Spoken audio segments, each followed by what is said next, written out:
Now, you just sneeze. I'm Adair Palmer and I'm Theonie Roussi. I'm the blonde one. We are the show with no name, or we've created the show with no name to help people and charities and not-for-profits and service clubs who are doing amazing things in the community to help the community around them. And it could be fundraising for a cause. It could be walking, like we spoke to Sherry last week. She was walking from Alice Springs to Darwin. She was out at Daily Waters raising funds for epilepsy, and we've had some pretty famous faces on this show. We've had Mark Holden here as well, and some people, just people in the community who are doing amazing things. So today, what have we got? Today we've got me and you. Before we move on, today's show, we're going to talk about, ready for it?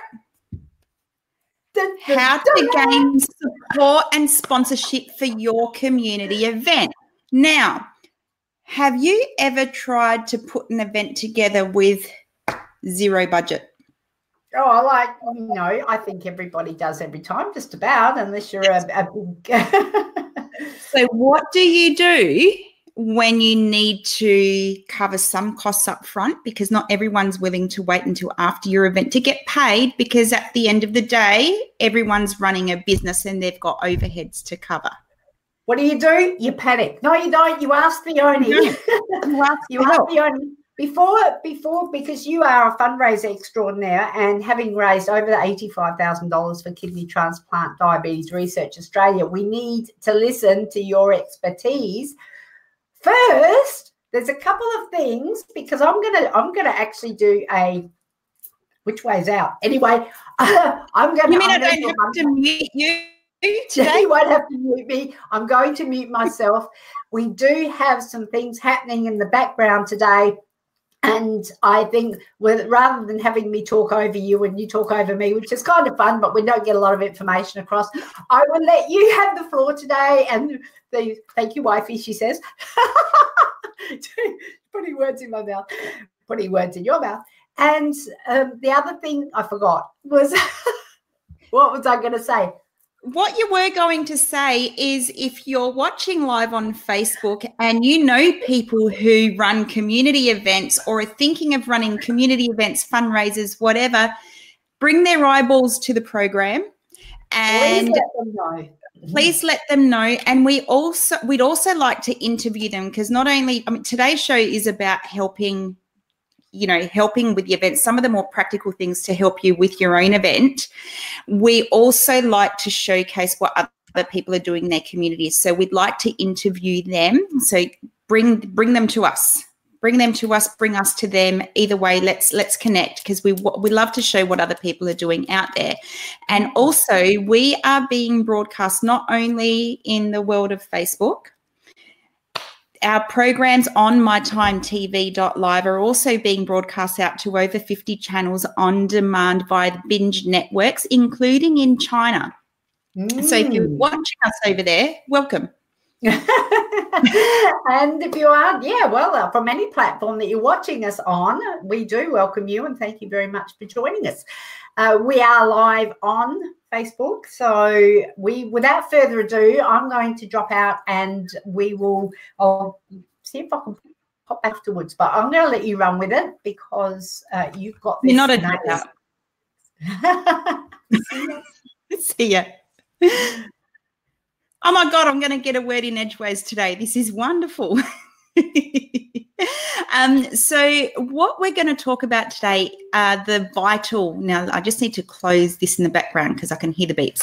So vital aspects of what you need to do when you're planning an event and getting an event happening. Now, before you go anywhere, before you do anything, it's important to build a committee. Now, when you're building a committee, when you're putting a committee together, it can be a bit of a task in the beginning, but once you get this right, it will make your life easier moving forward. So get a committee together. And now when you get a committee together, there are a couple of different things that you need to consider. So include people with different skill sets. So you might have someone who's great at social media. You might have someone who's great for all sorts of different things. So you might have a graphic designer in there. You'd have people who have all sorts of different aspects about, you know, different things that they can do to help you get your event happening and raise awareness, etc. But one of the things you must consider when you bring people onto your committee, which can be more important than the skill set itself, because you'll always find people, even if you have to pay them, you will always find people who have, you know, the graphic design or whatever skill set. You need people who have big networks. So if you're trying to sell tickets to an event, or if you're trying to raise support for a larger community style show, whether it's online or offline, in real life, whatever it might be, if everybody on your committee, you know, knows only 50 people, let's say, they're the kind of people who aren't really out there and don't really get themselves out there and aren't known by many people, you're going to find it a lot harder to sell tickets to your event or to receive not only tickets to your event, but also other kinds of support. So you'll be looking at sponsorship, which is one of the things we're talking about today. And selling tickets. And when it comes to selling tickets, it's not just about who you know, it's about who they know. So it's great if you can get people who have a large network themselves, because if they've got a large network themselves, they're likely to know other people who also have a large network. So you're going to reach a different variety, a different range of people for your particular event. And Adair's just sent me a message saying bogans who are going nowhere. Bogans who are going nowhere, as in don't have anything on that night. So we did have a bogan bingo event recently, and we did have people rocking up, you know, on the day, people who bought tickets on the day because they thought, you know what, we've got nothing to do tonight, let's rock up. Now, attending networking events, I know some people, I actually know some people personally who would rather stick a needle in their eye than attend a networking event. I myself find, I actually don't mind, I'm a people person, I don't mind attending them, depending on the style of event. If it's somewhere where I'm just sitting there and someone's shoving business cards in my faces, that's not for me. But if it's somewhere where I can go where I can actually get to connect with people on a, you know, on a real level, then they're the kinds of places that I like to go. So think about who your ideal supporter is. So if it's somebody you're looking for sponsorship, or somebody you're looking to connect with for other kinds of support. So if you're having, you know, a gala event or whatever, you'll need to connect with people who might be willing to donate silent auction items or raffle items, and even cash donations. So quite often people who can't attend an event but connect with your cause will give you a cash donation as well. So attending networking events, so find who your ideal person is, who your ideal client is. No different to business. So in business, you need to know who you need to work out who your target client is so that you can nail your marketing message down to speak to that one person. This is no different. So find out who your ideal supporter is, find out where they are, and hang out where they hang out too, without being a stalker weirdo. Nobody wants that either. So, you know, just find out the kinds of events that they'd be attending and go there and meet those people, because then it's likely to be the place that you're going to get to chat with them and meet and collaborate with them. Now, one of the other ways to get your presence out there, now I know this is something that scares the bejesus out of some people. Talk to people. So at networking events, talk to people. There's no point going if you're going to sit there like a little mushroom. Talk to people and get to know them. Let them get to know you. And more importantly than talking to people, listen to them. So listen to the things that they've got to say, because through that conversation, you're going to find out ways that they can help you, or you can help them, and get a collaboration happening, a second meeting where you can then talk about what it is that you're doing and ways that they can perhaps support what your event is. And do live videos. Now, Adair and I know many people who are too scared to hit the live button because of a couple of reasons. And I mean, I've stuffed up 5 times already in the last 10 minutes that this show's been on air, and they're only the ones that I've counted. So do live videos. Don't be scared if you're going to stuff up and accidentally say the wrong thing. I mean, without being offensive, of course. And, you know, don't be scared if, you know, what are people going to think of me? I used to worry about what the people I went to school with are going to think, or, you know, the people I grew up with, the people back in my hometown, what they're going to think. But then I realized that who cares if they don't agree with what I'm doing, and if they think that I'm an idiot or whatever it might be, that's their opinion and they're entitled to it. My message still needs to get out there and reach the right person, because when you do, it makes a huge difference, and your message can make a big difference to that one person and just really change their perception on any situation, depending on what it is that your broadcast is about.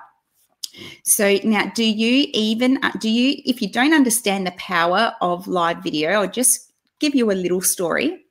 So Adair and I have been doing live videos for quite some time on different, you know, with business, and also the show with no name, obviously, where we're talking about charities, not-for-profits, and people doing things in their communities. And we have other shows that we do as well, and also live broadcasts that we do in our community. And yes, and we are famous. We totally are famous. So I have been out in public, and in the interest of preserving people's privacy, I won't get into specifics of the wheres and hows, but I did speak to somebody, this would be going back a couple of months ago now, completely random conversation. They called about something unrelated to what I do for business or anything like that. And so I was chatting, they asked me, they said, "Oh, what did you say your name is again?" And I said, "Oh, it's Theonie." And he said, "I know another Theonie." And I thought, okay, that's pretty cool, because there aren't many of me around. Well, I haven't met many Theonies. It's not that common. And I've only met one other Theonie in Adelaide. So I thought, oh, this is really cool. And he said to me, yeah, she's got this TV show. She's got a TV channel, and she's got a couple of shows that she does. And he started talking this Theonie chick up, and I thought, wow, this girl's really sounds really cool. Like, she sounded amazing to me. I really wanted to get to know who she was. And he said to me, and I said to him, I was like, I actually haven't heard of her. And he was talking about this TV channel that she owns, and I was thinking, why haven't I heard of this woman? I need to meet her. She's a local girl. Her name's Theonie. That was exciting to me. And so I asked him, I said, "So which network is she on?" And I'm thinking Channel 7, Channel 9, whatever. And he goes, no. She's got a channel on Facebook, and she has this show. And he started talking about one of the shows Adair and I do on Friday mornings called Friday Facebook Fix. And he also spoke about this very show here, and he was talking about the stuff that we do. And I was like, oh my God. I said to him, "I think you're actually talking about me." And he said, and he went on, he thought, it was almost like he thought he was talking to Oprah or Ellen or something, which was really cool. It was really cool because I'd never met him. Now, he is someone who had never reacted to any of our videos, so not liked or commented or anything like that on any of our videos, but he watches them in the background. I don't know if it'd be every week, but obviously regularly enough for him to know who we are. He watches in the background while he's working and doing other things, and the name obviously stood out to him. Now, so he was talking as though he actually knew me, because he said, "I know another Theonie," but we've never physically met. So you just don't know who's going to reach your message, who's going to receive the message, who the message is going to reach. Now, I have also received private messages. So for the community fundraising that I do for Kidney Transplant Diabetes Research Australia, I'm quite public about our journey and my husband's journey with his AHUS, or atypical hemolytic uremic syndrome.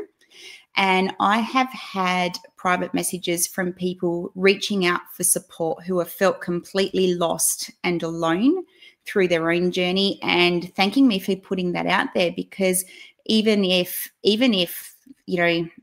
the end is not, well, there was one where unfortunately this woman, her husband passed away, but at the time that she saw my video, it gave her hope, and it just gave her that, something to move forward and see that things can possibly get better. Now, unfortunately, he did pass away, but it did help her get through those dark days. So those kinds of stories are why you're there. Like if your video can help just that one person and really help them on a meaningful level, then you're worth doing. It's definitely worth getting your message out there. You just don't know who you're going to help.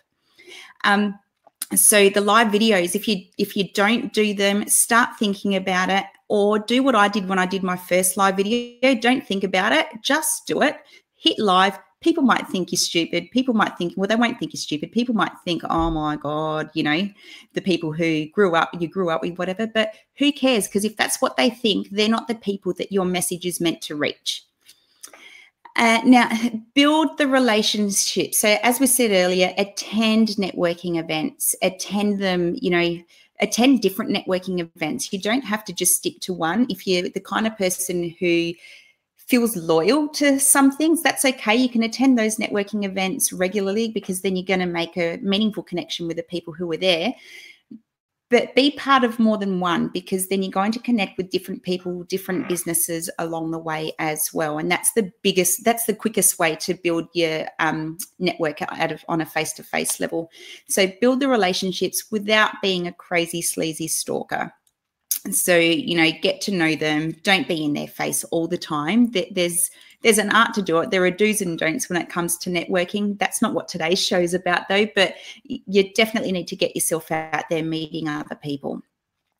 Now, we touched earlier on getting to know your target client, your avatar, your alter ego, your whatever it is that you like to call it, your imaginary friend, whoever it might be.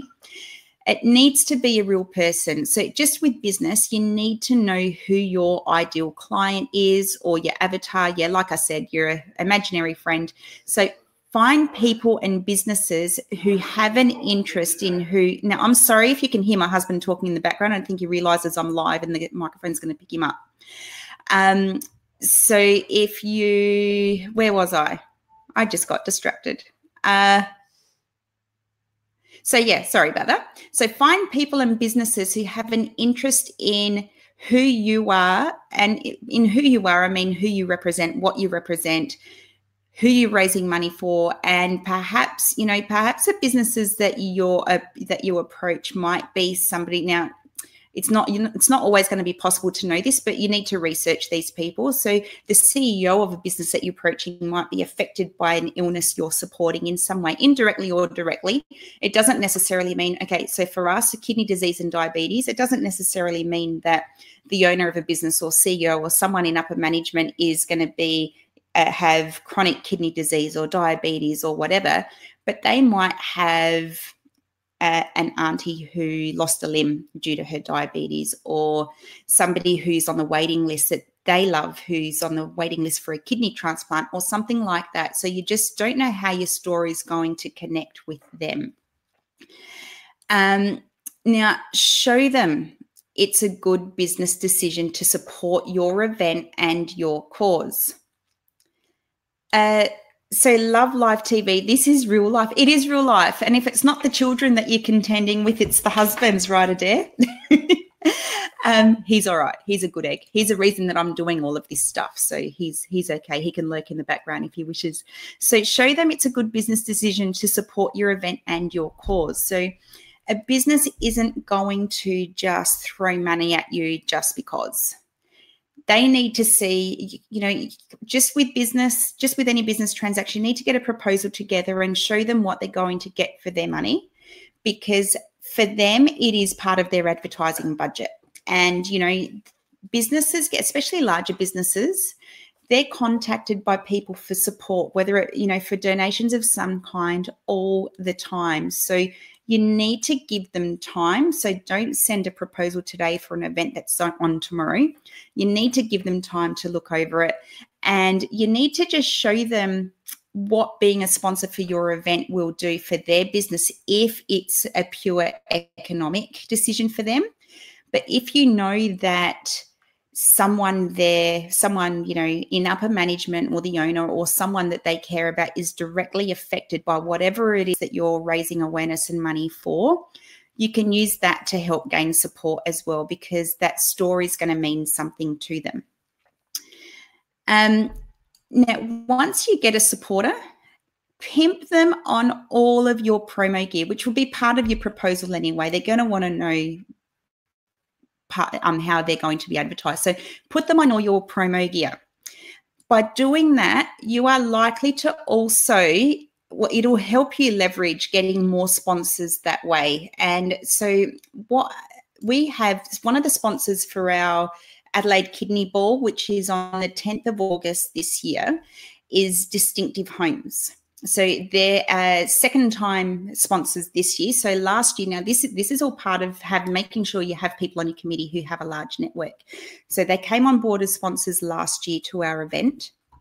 And then what happened is they've come along as sponsors this year, but they knew someone on my committee. And they built a relationship. So it wasn't just that I didn't just contact a massive local business and say, hey, you know, I've got this event coming up. We're supporting, you know, this is who we're supporting. What do you think? You know, are you able to support us? It didn't happen that way. It was about somebody who had a relationship with them, built a relationship with them. And, you know, they did have a bit of a connection to the cause, and the connections are relevant. It doesn't matter if it was someone personally within the business or someone in their family, but they knew there was somebody, you know, it meant something to them.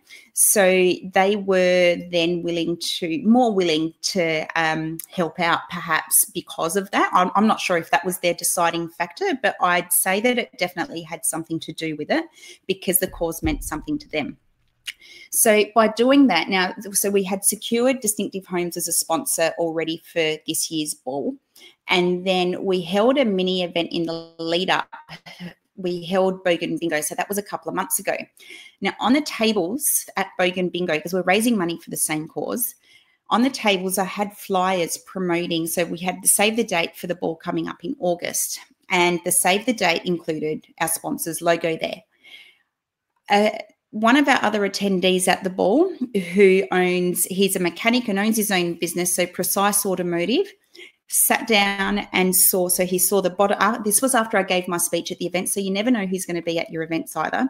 So I gave my speech at the event, and then I went and sat down, and then he came and sat next to me, and he pointed to the flyer.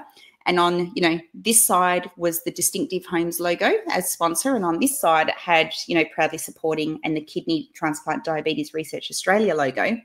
And he pointed to the blank space in the middle and he said to me, I need to fill that spot. In his view, if it was good enough for Distinctive Homes, it's good enough for him. And he wanted more information to take to his accountant to see how much they could afford to sponsor us this year. So you just don't know who you're going to reach and what that's going to mean. And, you know, he's also someone who has illness himself, not kidney disease or diabetes, something completely different, but he understood what it meant for family. And my personal story is what got him to think, you know what, this is a great cause to support. So share your story. Build meaningful relationships with other business owners, you know, everywhere you go, because they could be willing to donate an auction item or maybe even book a table and attend your event, because, you know, you can have all the sponsors in the world without bums on seats.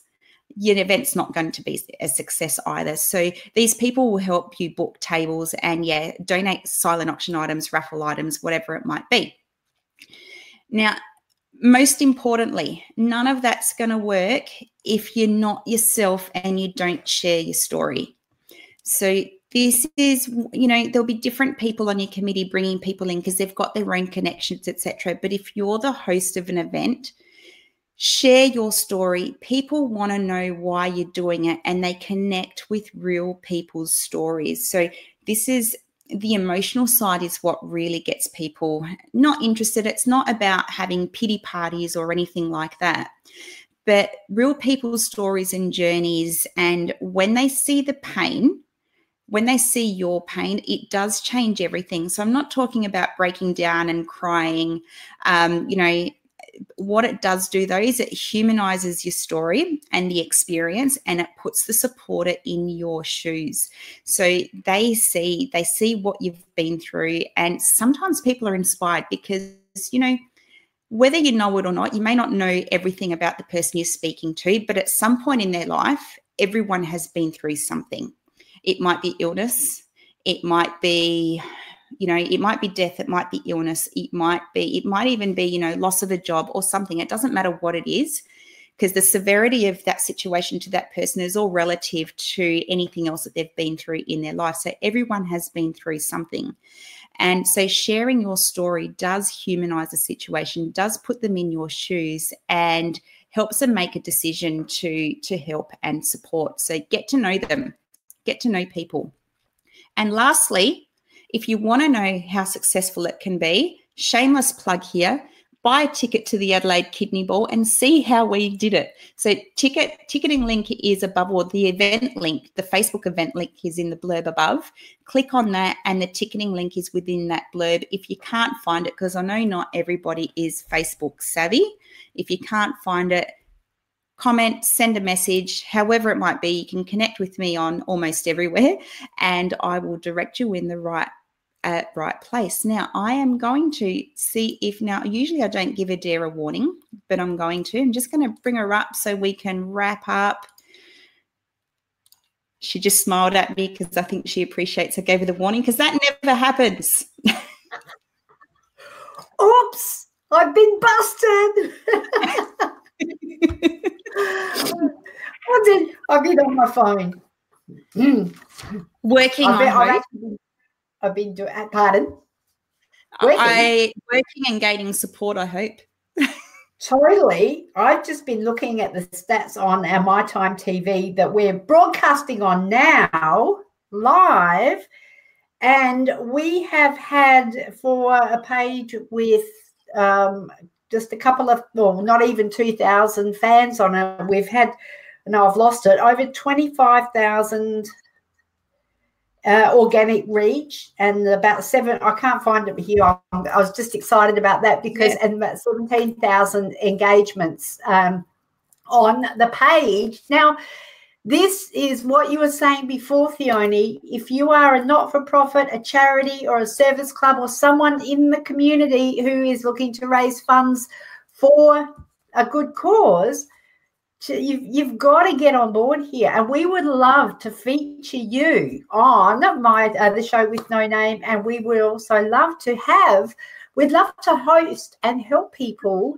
not-for-profits also, who would like to have their own show, because there's method in our madness. So, and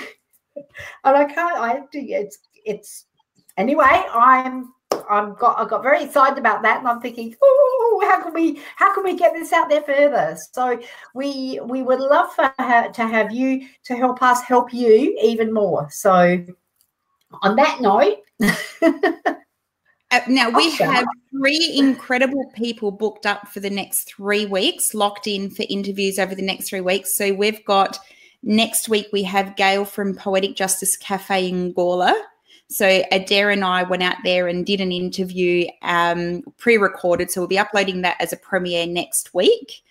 And the week after is World Refugee Week, and it's World Refugee Day is actually on Thursday, and we're bringing back Nakala Sim to share some inspiration and some real life story.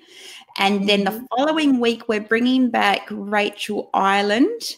Now, we've had Rachel on here before. She's written her book, but it's not what she's here for.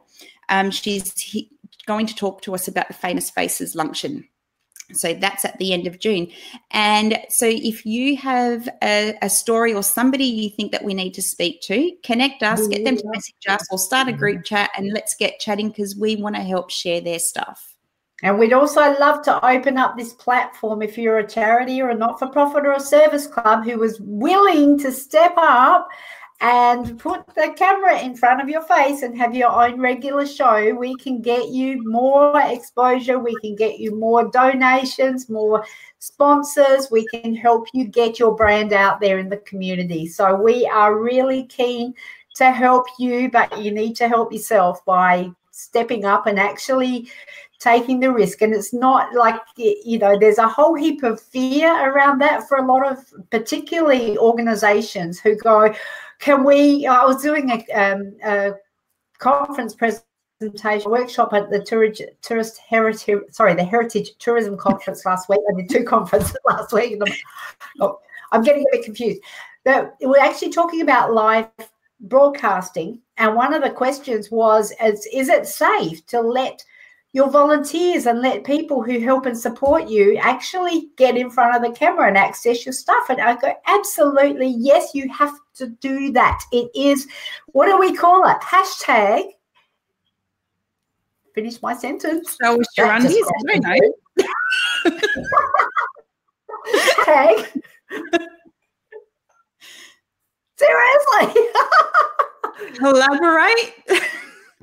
Hashtag it takes a village. Oh, it takes a village. It does. It takes a village. And Clara, now Jenny Torres is just for this and asking what it's for. So Jenny, this show is about catch the replay. We have run over time. We do have to go because Adair and I have a meetup that we're running today. Catch the replay, and we will catch up with you. So same time, same place next week. We have Gail from Poetic Justice Cafe in Gawler on. So tune in next week to see the incredible things that she's doing, because she is amazing.